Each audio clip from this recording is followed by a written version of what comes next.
Após a eliminação do PSG para o Borussia nessa terça-feira, alguns dos principais jornais do mundo todo detonaram as atuações do francês Kylian Mbappé e aproveitaram também para comparar o desempenho dele nesse mata-mata de Champions com o desempenho do Vinícius Júnior nesse mata-mata. Os jornais também questionaram se o Real estaria então acertando em trazer o Mbappé e isso gerou polêmica. Fica aí até o final então, que nós vamos te mostrar tudo que os principais jornais do mundo falaram sobre isso com todos os detalhes e eu vou querer saber se você concorda com eles ou não. Bem, antes de conferirmos o que cada um dos jornais disseram, vamos colocar exatamente o desempenho de ambos no mata-mata até aqui para as coisas ficarem o mais claro possível. Começando pelo Mbappé, o PSG enfrentou a Real Sociedad nas oitavas, venceu o primeiro jogo fora de casa por 2-1 com 2 dele, na volta venceu em casa por 2-0 com 1 também do Mbappé. Nas quartas, o clube parisiense enfrentou o Barcelona e perdeu o primeiro jogo em casa e o Mbappé não marcou e nem deu assistência. Dembélé foi o destaque do clube nessa partida. Na volta venceu por 4-1 e o Mbappé marcou 2, um de pênalti e um quando o jogo já estava no final. Quem viu só o placar até pensa que ele destruiu, mas quem viu o jogo sabe que o seu desempenho de forma geral nas duas partidas contra o Barcelona foi bem abaixo de jogadores como Dembélé e Vitinha, por exemplo. E agora, nas semifinais, o clube parisiense perdeu as duas partidas para o Borussia Dortmund, onde o Mbappé foi extremamente mal, tanto na Alemanha quanto na França. Em 180 minutos, além de dar apenas 4 chutes, o francês somou incríveis 34 perdas de posse de bola. Ou seja, se você perceber, o único confronto em que ele desempenhou realmente bem foi contra a Real Sociedad nas oitavas, que era provavelmente um dos clubes mais fracos de todos os que estavam nesse mata-mata. Agora vamos analisar o desempenho do Vinícius Júnior nesse mata-mata até aqui.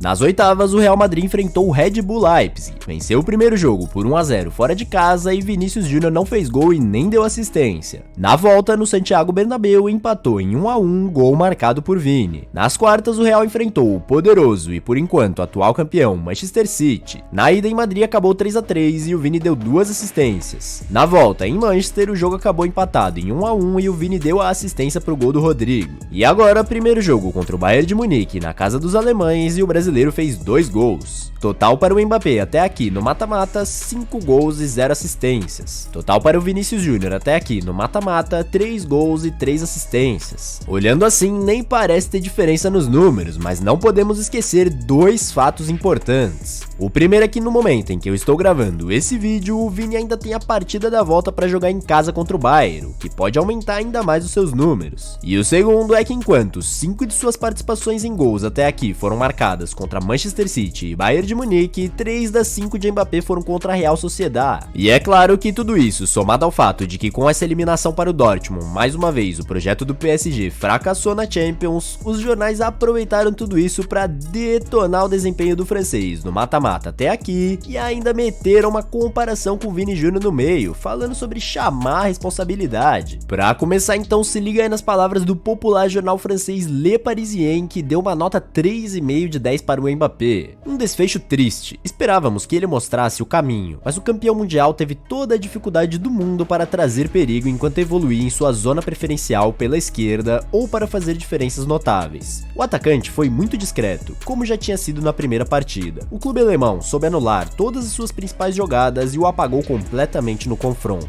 O segundo jornal então a criticar muito o Mbappé foi o também francês L'Équipe. Esse veículo até citou a atuação sem brilho do time da casa de forma geral, mas o Mbappé foi sem dúvidas o mais atacado de todos. O inacabável sonho de Kylian Mbappé em conquistar a Champions League com o Paris parece ter tido seu fim hoje com uma atuação apagada de toda a equipe perante o Dortmund. Fez quase tudo errado em 180 minutos. A sua marca em Paris permanecerá manchada para sempre. Foi bom enquanto durou, mas é hora de dizer adeus. E na Espanha a coisa não foi lá muito diferente, só que a maioria dos jornais que falaram sobre isso por lá aproveitaram que o Mbappé está indo para o Real Madrid perante o seu péssimo desempenho nessa reta final de sua última Champions com o PSG e incluíram o Vinícius Júnior na conversa. Para começar então, se liga aí nas palavras do jornal Marca. Com uma atuação muito apagada em ambos os confrontos, Kylian Mbappé viu o Paris ser despachado por um sólido sólido Borussia Dortmund no que pode ter sido a sua última Champions League pelo clube. Ele chegará ao Real no próximo verão e as comparações com Vinícius Júnior já se tornam inevitáveis. Enquanto o brasileiro não sentiu a pressão de decidir contra o Manchester City e Bayern de Munique e assim segue rumo à sua segunda taça, Mbappé fez um mata-mata bem abaixo do que se esperava. Talvez não seja o Real Madrid que precise de Mbappé, mas o Mbappé que precise do Real Madrid. E então depois do jornal Marca, o segundo jornal espanhol que falou sobre o desempenho do francês nessa Champions foi o jornal AS, que escreveu: em uma campanha apagada do seu principal astro, o PSG viu o Borussia Dortmund levar a melhor tanto na Alemanha quanto na França. Mesmo com 5 gols nesse mata-mata, Kylian não convenceu. É o fim da linha para ele em Paris e o início da questão: o que será de sua disputa com Vinícius Júnior dentro de Madrid? O brasileiro segue voando temporada após temporada e não parece que dará margem para alguém roubar a sua vaga. Pois é, nenhum dos grandes jornais europeus optou por dar um desconto pro jogador mais bem pago de toda a Europa, e os espanhóis aproveitaram também para deixar bem claro que estão felizes com o Vini por lá e que ele não vai chegar com essa moral toda perante o brasileiro. Lembrando também que recentemente o mesmo jornal Marca também já havia anunciado que o Mbappé estaria disposto a chegar e jogar como centroavante para não tirar o Vini da ponta esquerda, que é a posição que ele já é dono lá no Real. Se liga aí nas palavras dessa notícia se você não viu. Pegando a todos de surpresa e contrariando suas palavras em entrevistas passadas na seleção nacional, Kylian Mbappé pode estar disposto a abrir mão de sua posição favorita para ingressar no elenco do Real Madrid. De acordo com informações que recebemos nos bastidores, o craque estaria disposto a deixar de lado um pouco a zona de conforto da ponta esquerda e jogar como centroavante. Parece que a mentalidade de Mbappé está totalmente envolvida em fazer a equipe espanhola funcionar da melhor maneira possível, independente dos seus gostos particulares dentro de campo. A partir disso, podemos esperar um ataque que parte do que já é, com Vinícius na ponta esquerda, Rodrigo na ponta direita e Mbappé mais centralizado, fazendo a função de um centroavante. Essa atitude de Mbappé pode ser muito bem interpretada como um gesto de respeito a Vinícius Júnior, bem como um prelúdio do respeito que ele terá pela instituição e também pelo que já funciona. Esse é um grande debate sobre sua chegada e o francês parece estar disposto a fazer o papel que falta. E bem, dando a minha opinião sincera agora, além de eu já ter dito várias vezes em outros vídeos que pra mim o Real já tem o melhor ponta esquerda do mundo, que é o Vinícius Júnior, e o Mbappé gosta de jogar exatamente por ali, por isso sua contratação é um erro, o fato é que a frase do jornal Marca foi simplesmente uma colocação perfeita. O Mbappé precisa muito mais do Real Madrid do que o Real Madrid precisa do Mbappé. Isso é realmente muito verdade, pois em 2022 o clube merengue já mostrou que pode tranquilamente ganhar a Liga dos Campeões sem ele, inclusive eliminando o próprio PSG em que ele jogava nas oitavas de final. E claro, agora em 2024 tem grandes chances de repetir o feito e levar novamente a orelhuda pra casa, e sem contar com ele no elenco de novo. Dessa vez ninguém vai poder dizer também que o Benzema carregou ou coisas do tipo, pois o protagonismo de Vini Júnior e Rodrigo são completamente impactantes. Enquanto o Mbappé, independente do que o PSG faça, simplesmente não consegue de forma alguma levar essa Champions para Paris. É claro que não é uma tarefa fácil, visto que o clube francês nunca ganhou o torneio, mas enfim, o fato é que o Real não tem nada a ver com isso e segue mostrando seu poder sem ele. Por isso eu acredito que se o Real contratasse um centroavante de ofício como Erling Haaland ou Harry Kane para formar um trio com Vini Júnior numa ponta e Rodrigo na outra, seria uma aquisição que tornaria o plantel bem mais forte do que contratar o Mbappé. Mas bem, agora a polêmica que eu disse que ia querer saber a sua opinião é a seguinte: o que você acha? O Vinícius Júnior está de fato um nível acima do Mbappé no quesito impacto e poder de decisão e portanto o Real está cometendo um erro ao contratar o francês? Ou você acha que ao contrário do que disseram a maioria dos jornais, o Real precisa sim do Mbappé? Comenta aí embaixo a sua opinião sincera sobre essa polêmica e o porquê, que eu vou fixar o melhor comentário para todo mundo que chegar ao vídeo poder ver, e não se esqueça de se inscrever no canal. Valeu!